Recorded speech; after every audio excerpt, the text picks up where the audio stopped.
এখানে হচ্ছে অল্প করে মাছের মশলাটা দিচ্ছি। এই মশলাটা দিয়েছিলাম আর কি, কিন্তু এত সুগন্ধ এটা অতিরিক্ত দেওয়া যায় না। আর আমার হলুদগুলা খুবই ভালো, জাস্ট অল্প একটু দিলে খুবই কালার হয়। আর বেশি দিলে, বেশি বলতে এখন আমি যদি 1 চামচ দিই, আপনারা নিজেরাই দেখতে পারতেছেন, দেখছেন কি পরিমাণ কালার হচ্ছে। এখন 1 চামচ দিলে খুব কড়া হয়ে যায়, একটা তিতা স্বাদ হয়ে যায়। তো আমি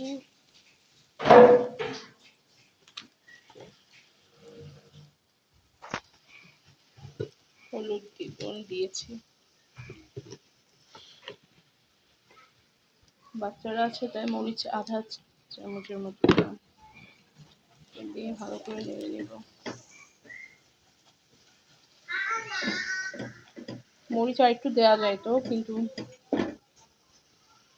কেউই ঝাল খায় না, আর আমি তো ঝাল খেতেই পারতেছি না।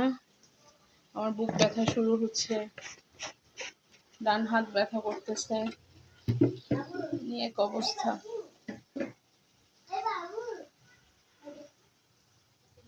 ঢাকনাটা করে রাখলাম। এদিকে হচ্ছে এটা আমি অল্প একটু জাস্ট টেস্টিং সল্টের মতো চিনি দিছি, জাস্ট হালকা একটু চিনি দিছি, একটু গ্রেভি ভাব হচ্ছে। এবার ঢেকে দিব।